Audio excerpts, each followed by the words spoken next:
Hola y bienvenidos una vez más a este su podcast, El Pez Podcast. El Pez quien les habla, sí señores, episodio número 14. Les doy la bienvenida a este episodio número 14, ya más de un trimestre haciendo podcast. Uy, tampoco es mucho, pero realmente muy contento, realmente he aprendido muchísimo y eso me emociona mucho. Agradecerles a todos y todas por seguir viendo estos episodios. Espero hayan aprendido algo o tanto como yo, y espero poder seguir trayéndoles cositas por acá, señores, más cositas, invitados, demás, etcétera. Y nada, pues vamos a entrar de una vez a materia. Y como es prometido, como el episodio pasado les dije, para los que han visto el episodio, saben que hoy se viene un episodio súper chévere. Los que no han visto el episodio anterior, por favor, véanlo, compártanlo, denle like, y si no se han suscrito, suscríbanse. Y nada, vamos con toda, vamos con este episodio que, como todos los anteriores, también me gusta mucho, es algo que me ha llamado mucho la atención. No es que sepa mucho, pero pues de lo que hoy les tengo, y es la falsa dicotomía entre ciencia y religión, que es una discusión desde hace mucho tiempo atrás. Y hoy quiero, pues, como les decía, compartirles algo de lo que he aprendido en esto. Espero disipar dudas y también generar dudas, y que también ustedes investiguen. Por acá de pronto voy a estar dejando algunos enlaces de personas que admiro y sigo, que son más tesas que yo, y ya estoy haciendo así como un youtuber acá, aquí abajito en la cajita de los comentarios. Voy a dejar los enlaces de esta gente increíble, científicos cristianos, como cristianos científicos, y personas también religiosas. Y digo religiosas porque pues no todos son cristianos, obviamente, aunque pues en estos últimos años o décadas o siglos el cristianismo ha sido el gran protagonista de esta discusión entre ciencia y religión, y su falsa dicotomía. Y es tremendo porque no ha sido simplemente desde el lado de la ciencia, que dicen, no, que la ciencia entre más avanza, más descarta el tema de la religión, de un Dios monoteísta, de un Dios soberano, de un Dios creador. Igual también por el lado religioso han dicho que la ciencia no es buena, que la ciencia engaña al creyente, que tenemos que creer con una fe ciega, que es la única forma de creer. Pero creo que no es así. Creo que no es como nos lo pintan, tanto de un lado como el otro. Ambas cosas se complementan, tanto la ciencia como la fe, como la religión. ¿Y saben por qué? Porque vienen de parte del mismo creador, y es Dios, de ese diseñador inteligente. Obviamente desde mi punto de vista, porque espero y aspiro que mucha gente que no cree en Dios esté viendo este episodio y lo esté masticando y estar diciendo, este man de qué habla, si realmente ciencia y religión no son compatibles. O sea, los que creen en un Dios son retrógradas, pero es que esa palabra es re difícil para mí, son retrógradas, y la dije. Y los que son creyentes dicen que los que creen en ciencia todos son ateos y no creen en un Dios. Pero hoy les voy a contar algo de mi experiencia, de lo que he podido aprender en este transcurso también de mi caminar, como siempre les digo, con Cristo. Y es que sí, hay científicos, muchísimos científicos, y no voy a hablar del siglo XV, ni el XVI, ni el XVII, como dicen muchos ateos o agnósticos no creyentes, que es que en esa época todo el mundo era cristiano, entonces por eso ellos eran cristianos y ya. No, eran cristianos confesos y cristianos que evangelizaban a través de la ciencia, y totalmente cerdos. Pero hoy no les voy a hablar tanto de ellos porque tampoco es que conozca mucho.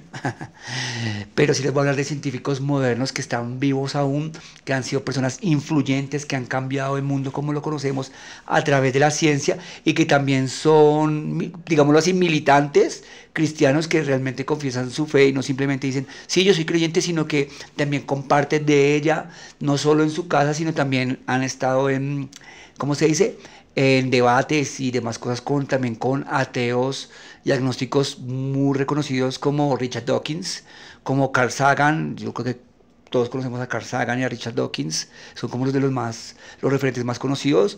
A Carl Sagan por su programa Cosmos, a Richard Dawkins hizo como varios libros así re densos, de Dios está muerto, así sacándolo de Nietzsche, ay, ¿cómo se dice? Ay, bueno, ya la embarré.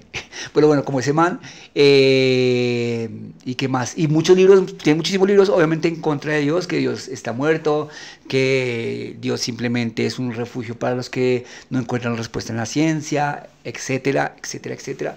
Pero vuelvo y repito, hoy quiero compartirles como el punto de vista que he podido yo adquirir a través de esa cosmovisión de buscar, investigar un lado, el otro. Obviamente, creo que Dios siempre nos ha llamado a eso, no a tener una fe ciega, en la medida de que la fe es razonable, o sea, la fe está apoyada de cosas reales y muchas personas que de pronto son cristianas o creyentes, religiosas, me están diciendo, ¿qué está diciendo este man? ¿Qué le pasa? ¿De qué habla?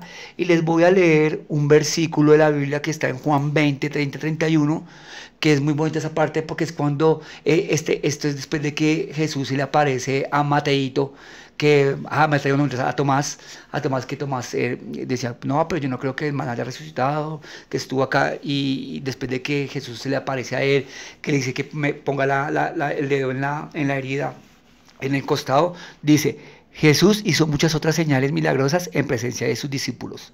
Vean lo que dice, Jesús hizo muchas otras señales milagrosas en presencia de sus discípulos. O sea que hizo señales visibles para que vieran y creyeran, ¿cierto? Las cuales no están registradas en este libro. Pero estas se han escrito, lo que se está contando de Mateo y gran parte de los milagros de los evangelios, como en el libro de Juan, que también hay milagros ahí registrados. Y dice, pero estas se han escrito para que ustedes crean que Jesús es el Cristo, el Hijo de Dios, y para que al creer en su nombre tengan vida.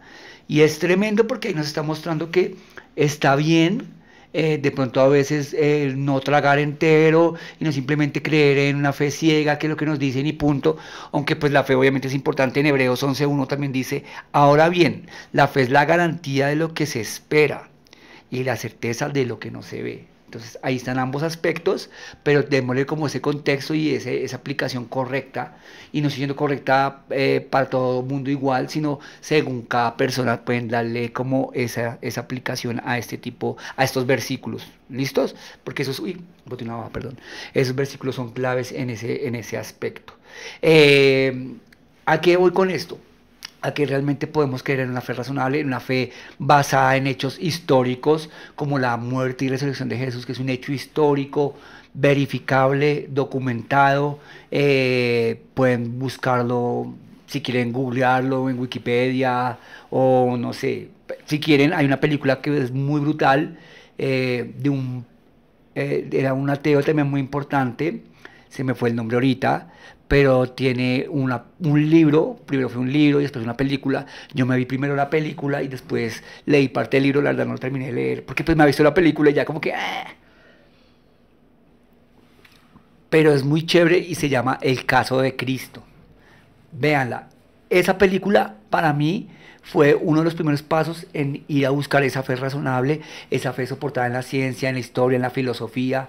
Y es muy bonito porque realmente me ha dado herramientas, vuelvo y lo digo, para una cosmovisión más clara de mi fe, más cimentada, más fortalecida. O sea, uno creería que entre más conoce de ciencia y más busca ciencia y filosofía y todo el tema, más va a dejar de creer en Dios, pero todo lo contrario.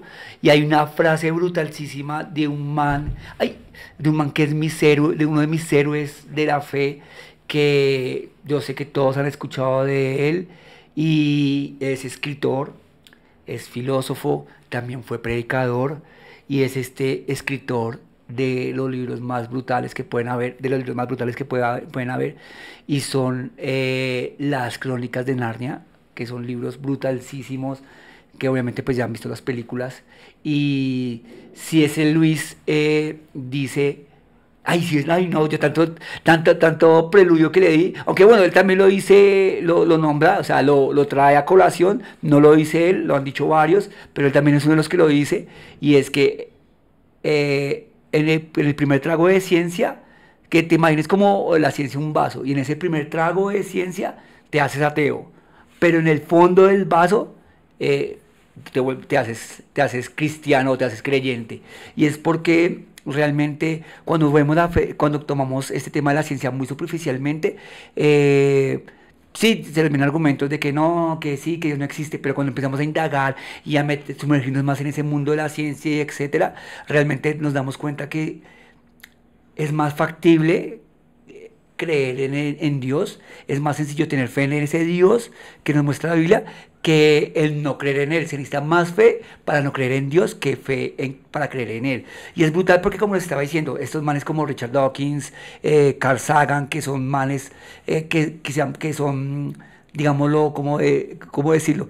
Son promotores o militantes del ateísmo, nos han querido mostrar que no, que es incompatible la fe y la religión y la ciencia, que creer en un Dios es para tontos, como decía ahorita, para retrógradas, que mejor dicho no hay que creer en eso. Y realmente volvemos a lo que les decía, y es mi camino al conocer más de ciencia y todo esto me ha llevado a tener esa fe fortalecida, esa fe soportada realmente en cosas que puedo yo compartir a las personas con las que hablo, y no simplemente en el aspecto científico, que creo que es uno de los aspectos más fuertes de pelear, pero en el filosófico, en el histórico, y es muy chévere porque esos tres campos que les estoy diciendo son como que los tres frentes más importantes que tiene de oponente supuestamente la religión, pero son los aliados más importantes, porque ahí podemos tener esa fe soportada que les digo, esa fe cimentada en que realmente Dios existe. Obviamente no un 100% porque ahí dejaríamos de lado ya de la fe que es por creer, de ese llamamiento de un ser divino, de ese diseñador inteligente que está ahí detrás de la ciencia. Y como decía James Tour, que también es uno de los 50 científicos más importantes del mundo, cristiano, judío, el man, que es brutal, el man es el padre de la nanorobótica, si se llama así, nanorobótica, de los motorbots, que son robots muy chiquiticos, o sea que se ven es ¿cómo se llama? Con microscopio, y el man ha podido llegar a reconstruir partes de la médula espinal en hámster, en ratones, digo hámster porque acá tenemos hámster, entonces dije hámster, pero en ratones, y ha podido reconstruir partes de la médula espinal, o sea, ha hecho cosas brutales con ese tema de, y no es nanorobótica, sino motorrobótica, si no estoy mal, y el man es abiertamente cristiano, y él dice que no puede creer que realmente hayan científicos que no sean creyentes, cuando la ciencia nos muestra realmente ese complejo diseño de cómo funcionan las cosas, de cómo las células ¿cómo se llama? Las células o ¿cómo se llaman estas cosas que están dentro del ADN? Se me olvidó. Bueno, digamos, dejemos esas células, es más pequeño que células, son como pequeñas fábricas que hacen otras fábricas para producir proteínas y cosas para el cuerpo brutal que se regenera automáticamente, que ahí automáticamente se ve que eso no pudo salir de la nada, que realmente hay un diseñador inteligente, otro científico como Francis Collins también, que se le dice, a Francis Collins se dice que es el padre del genoma humano. Creo que muchos escuchamos esta noticia, creo que fue para los 2001, ya hace tiempito, o 2010, no me acuerdo ahorita, esta noticia de que habían podido descifrar el código genético del ADN, esas 31 billones de letras que tiene el ADN, imagínense esa hermosura, o sea, 31 billones de letras, y decía Francis Collins, el padre de la genética, decía que si nos pusiéramos, una persona se pudiera escribir cada letra de ese código, tardaría 31 años escribiéndolo todas las letras sin parar, imagínense. Entonces es tan brutal y tan complejo ese código de letras. Y este man Francis Collins es también un cristiano militante, un cristiano que habla abiertamente de su fe. Es más, tiene un libro que es El lenguaje de Dios, si no estoy mal se llama el libro, lo leí el año pasado, y es un libro que me voló la cabeza, que yo decía, wow, y es un man que dice, no, bueno, también como decía James Tour, ¿cómo es posible que hayan personas que tal? Y el man nos muestra el tema de la evolución, cómo es compatible también con la idea de la Biblia, con la idea de Dios. El man también está, pues, obviamente a favor de la evolución, y creo que muchos nos han mostrado que la evolución va en contra de lo que Dios ha establecido, va en contra de creer en un Dios, que evolución y creencia en Dios son opuestas, pero como decía Francis Collins, se complementan. y creo que nos han vendido muchas mentiras durante todos estos años que dicen que la ciencia no es compatible. Y como decía, como Richard Dawkins, como Carl Sagan, como... Ahí se me olvidó ese otro man que también era re duro, que se murió. El de la sillita. Ay, ese es Anthony Hawkins. Ay, sí, es Anthony Hawkins, ese es el actor. Ay, se me olvidó.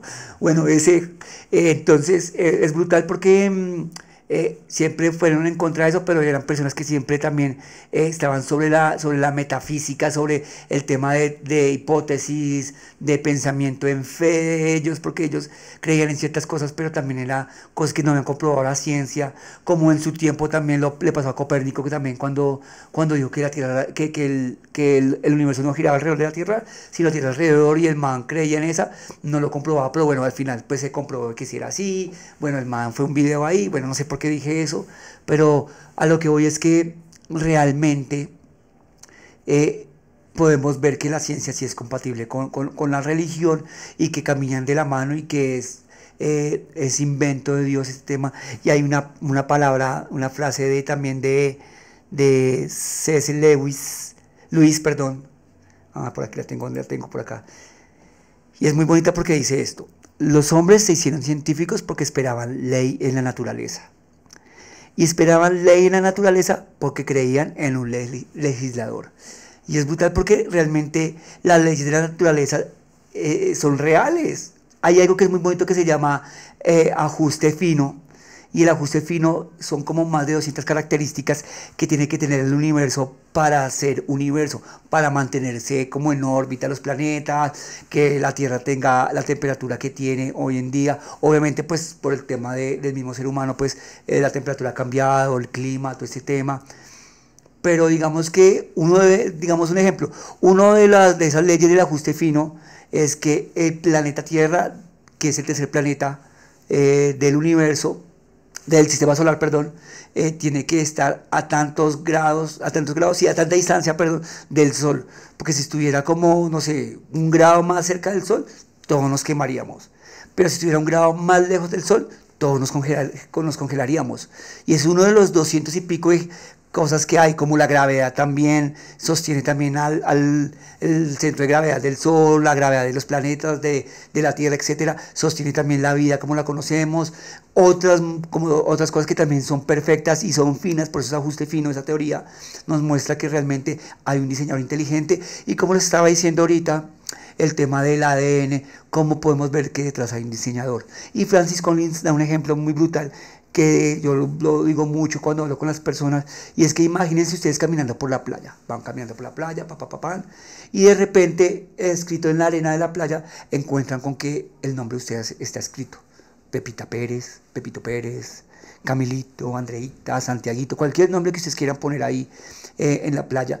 ¿Qué es lo primero que ustedes se imaginan? Que no sé, que el mar escribió, que las olas del mar pasaron y escribieron ese nombre, o que, no sé, una lluvia de meteoritos cayó sobre la playa y escribió ese nombre ahí con correcta ortografía y todo. ¿Qué pensarían ustedes? O sea, ¿qué piensan ustedes sinceramente? Creo que lo primero que se nos viene a la cabeza es que alguien, un ser inteligente que conoce, ¿cómo se dice? El lenguaje o el abecedario, como lo quieran decir, escribió ese nombre, ¿cierto? Y ese nombre tiene un sentido, tiene algo intrínseco en él, tiene un carácter, tiene como algo, ¿cierto? Entonces, ¿ustedes qué piensan? Pues que alguien inteligente escribió eso en la playa. Ahora apliquen ese mismo ejemplo a la cadena de ADN, a estos 31 billones de letras que tiene el ADN humano, o el ADN, perdón. ¿Ustedes qué dicen? Pues que obviamente si unas letras perfectamente acomodadas, una seguida a la otra, que es un código genético de 4 letras, o tenemos muy tan profundo eso, porque mira, no es como aburrirlos a ustedes y tampoco embarrarla yo. Pero entonces, ¿a qué voy? A que esto nos muestra que realmente hay un diseñador inteligente, que hay alguien más allá. Obviamente aquí me pueden decir, pero que hayan sido extraterrestres y simplemente somos una caja un arenero de hormigas, un experimento de inteligencia más poderosa y bla, bla, bla. O sea, creo que tenemos que tener más fe para creer en eso que en un Dios, que como les decía la vez pasada, y dicen los romanos que es claramente visible en la creación, en todo, en las aves, en los animales, en las flores. Podemos ver ese diseñador perfecto, ¿sí me entienden? Y ahí vuelvo a lo que dice, si es Luis, es que trato de decirlo en inglés. Realmente nosotros venimos con algo dentro de nosotros, puesto ahí por alguien, por un ser poderoso que nos dice que nos da ese sentido de que hay algo más, de que hay una ley que no podemos tocar, una ley que está ahí, que nos hace movernos. Y ahí voy al tema filosófico, porque en el tema filosófico gran parte de esa discusión es apoyarnos en la ley moral objetiva, en esa ley moral que todos tenemos dentro de nosotros, puesta dentro de nosotros, que nos dice que hay cosas que están bien y que están mal. Si realmente nos fuéramos al lado del ateo, así conforme la regla del ateo, no creeríamos en una ley moral. Y todos dirán, pero ¿cómo así que no creemos en una ley moral? Claro, porque si no hay un Dios, no hay un dador de esa ley moral, no hay un ser superior que nos dio esa ley moral, que nos dice que lo que hacemos mal está mal. ¿Por qué no confiar en mi ley subjetiva y decir que si para mí está bueno pegarle a un niño de 2 años que va por la calle, está bien? ¿Por qué no decirlo? O por qué no decir que si yo me creo una niña de 8 años y me gustan los niños de 8 años, está mal, si es mi ley subjetiva, ¿sí me entiende? Cuando la ley moral objetiva nos dice que eso está mal, ¿cierto? Pero decimos, no, es que la sociedad se juntó y la sociedad determinó que esas leyes, la sociedad se juntó y determinó estas leyes donde dice que eso está mal y que no sé qué. Pero sí, ¿quién le dijo a la sociedad que eso estaba mal? ¿Por qué estaba mal? No, porque es que ataca contra la supervivencia del más apto. Ah, bueno, entonces si vamos a hablar de la supervivencia del más apto, pues por eso yo puedo matar a mi prójimo porque yo soy más apto que él, entonces prima mi interés propio por sobre el de él y yo puedo ejercer ese dominio sobre esa persona. ¿Sí me entienden? Entonces ahí vamos con el tema de la ley moral y es un argumento brutal filosófico porque también me ha dado como ese campo de visión para ver que hay un Dios que es perfecto, que hay unas leyes morales y mucha gente usa esa ley moral para atacar a la misma Biblia, porque es que dicen que el Levítico dice que es que si un niño no le hace caso a los papás, entonces toca salir al pueblo a apedrearlo, o que si esta persona, entonces que si esta mujer está menstruando, entonces tiene que salirse del pueblo, que no sé qué, que eso, ¿cómo así? Claro, pues si lo vemos desde nuestra óptica moderna, de hoy en día, donde tenemos esta facilidad, donde hemos aprendido cómo con esa modernidad a manejarnos, a tener herramientas más prácticas, pues decimos, uy, eso es horrible.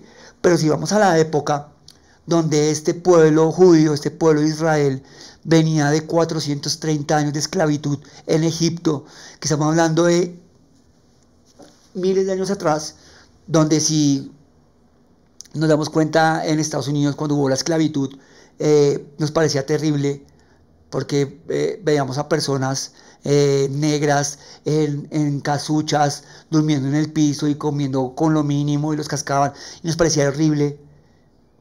Esos manes vivían como reyes a comparación de los judíos. Y no estoy desmilitando nada, ¿no?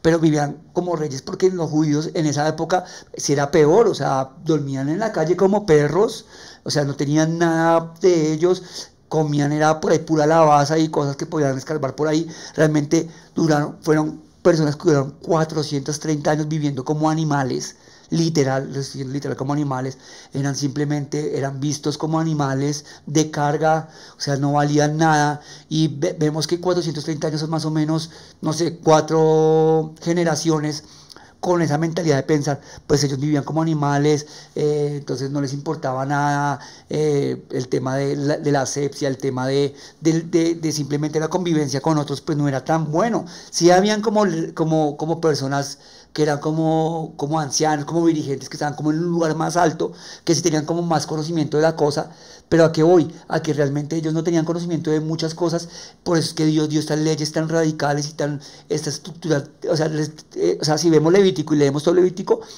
les decían que tenían que bañarse era importante, les hablaban de cómo compartirse entre ellos, les hablaban de que estaba mal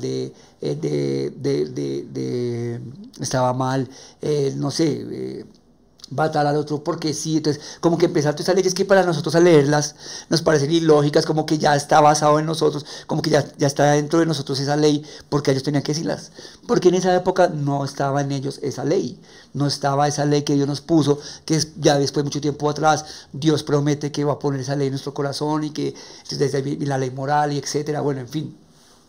Entonces es muy brutal porque realmente empezamos a darnos cuenta de que este tema de la ley moral tiene un peso increíble y un peso positivo para la sociedad, porque nos permite cómo convivir, cómo respetarnos unos a otros y todo esto, y eso no lo inventamos de la nada, realmente hay un diseñador inteligente, realmente hay alguien tras bambalinas, digámoslo entre comillas, que nos dio todas estas cosas y todos estos regalos, y ahí puedo ver a ese Dios de la Biblia, ahí puedo ver a ese Dios increíble, y como les decía al principio, sí, muchas personas atacan la religión, atacan el cristianismo, atacan la manera de pensar, pero son personas que realmente no se han tomado el trabajo de leer las escrituras, simplemente de copiar, como siempre lo he dicho, y los invito a los que de pronto no creen en Jesús el día de hoy a que vayan a leer la Biblia, no como un libro literal, vayan a leerla como un libro de estudio, puede ser, buscando el contexto de las cosas, como con una intención objetiva, no de condenarlo ni de hacer caer al libro, sino de una manera objetiva, y cuando se documenten, ahí sí tengan una discusión sincera, una discusión honesta de por qué no creen en Dios, y no simplemente porque es que está de moda no creer en Dios, que porque es que la ciencia dice que Dios ya es obsoleto, no, porque vuelvo y repito, la misma ciencia, y entre más avanza el tiempo, entre más avanza la ciencia, más nos damos cuenta que hay un diseñador inteligente, más nos damos cuenta y descubrimos que realmente esto no viene de la nada. Sí, evolución, sí hay en una medida, la evolución es real, y yo también estoy con el pensamiento evolucionista, pero vuelvo y repito, desde esa óptica cristiana realmente de los elementos que se dieron, porque no es que sea obvio, pero cuando discutimos esos términos desde esa óptica, digámoslo, entre comillas religiosa, podemos ver cómo todo ese hilo está entrelazado y hace funcionar las cosas de la manera que es. Es como la matemática, o sea, listo, la gente dice, no, que es que la ciencia, como les decía, creo que ya lo dije, es que otra se me apagó el celular y me tocó volver a empezar, pero creo que les dije, o sea, realmente hay, la ciencia es estudio, es el estudio de cómo funcionan las cosas, o cómo, sí, el porqué de las cosas, desde la observación, la prueba controlada, y que se pueda replicar ese efecto, ¿cierto? Algo así por encima, estoy parafraseando, de pronto se me pasó algo. Si así la ciencia, si funciona la ciencia, ¿cómo aplicamos eso en la matemática? Un ejemplo, no se puede. La matemática es algo intangible, pero es algo real, algo que podemos poner en funcionamiento y en pro de la humanidad. ¿Sí me entienden? Entonces hay cosas que podemos dar, les puedo dar ejemplo de eso, o sea, como les digo, o sea, ahí está la matemática, es intangible, es algo que no podemos tocar, y entre comillas no es algo observable desde el método científico, pero sí es algo que lo usamos y que realmente está. Entonces no podemos decir que lo que no se ve entonces no existe. A eso voy con esa reflexión. Entonces quiero que entendamos que realmente ese Dios, o sea, sí, ese Dios que creó el cielo, la tierra, el universo, realmente nos dio estas herramientas para también conocerlo a Él a través de la ciencia. Porque sí, puede que la ciencia falle en algunas cosas, igual que algunos teólogos y demás, porque realmente somos simples humanos tratando de comprender a un Dios omnipotente, omnipresente, omnisciente, ¿sí me entienden? Entonces también pues vamos a fallar como seres humanos. La interpretación no es tan sencilla en estos aspectos, y por eso esa eterna discusión entre ciencia y religión, porque a veces la interpretación no nos da para comprender, y es algo que yo le digo a la gente, o sea, es como meter el mar en un vaso de agua, o sea, es imposible, o sea, así mismo no podemos contener al Dios Todopoderoso y su manera de pensar y su manera de actuar en nuestra mente y traerlo a racional, porque Dios es atemporal, o sea, Dios está fuera del tiempo, y por ende Él no se ríe con la leche que nosotros nos religimos de tiempo, espacio, ¿cómo es que es? Ahí, materia, tiempo y espacio, creo que es así, como las tres leyes fundamentales. En fin, entonces, ¿a qué voy? A que realmente Él se rige por fuera de eso, entonces no podemos dimensionar realmente cómo piensa Dios, cómo se mueve. Igual los planes que tiene para nosotros son hermosos, porque Él se tomó el trabajo de hacerse chiquito, de venir a la tierra, de vivir lo que nosotros vivimos, de compartir su mensaje y su plan para nosotros, y para mí eso es lo que me hace creer más en Dios, que siendo ese tan poderoso, tuvo ese mismo poder para contenerse a sí mismo y hacerse tan pequeño como un ser humano, y poder compartir con nosotros, ¿sí me entienden? Entonces para mí es algo que vuela a mi cabeza, que es brutal realmente. Creo que va a haber episodios de esto, porque me faltan muchas cosas por decirles, pero mi meta siempre son 30 minutos para no aburrirlos. esperen episodios de seguir el hilo con muchas más cosas. Aprovechen si quieren comentar algo, si quieren preguntar alguna duda, si quieren corregirme también, porque como siempre les digo, no me las sé todas. Hasta aquí este episodio número 14 del PES Podcast. Sé que lo corté re feo, pero es que hay mucho que decir y quiero como dejarlo acá para continuar con este tema de por qué la ciencia y la religión son totalmente compatibles, se complementan, realmente es brutal. Y como les decía, voy a dejarles enlaces de acá. Hay un man también que reservó que se llama John Lennox, que también van a escuchar mucho de él en el próximo episodio, que es uno de los manes también más cerdos y nos muestra una perspectiva brutal acerca de ciencia y religión. Entonces, hasta aquí nuevamente este episodio. No se les olvide comentar, compartan, la meta es así alcancemos a alguien más nuevo con este episodio, sería brutalísimo, me ayudan alcanzando a las personas, compartiéndolo, dándole like, pasándolo a su tía, a su abuela, a quien quieran, ya saben, el PES quien les habla. Hasta aquí este episodio del PES Podcast, nos vemos el próximo jueves, Dios mediante, chao, bye, cuídense.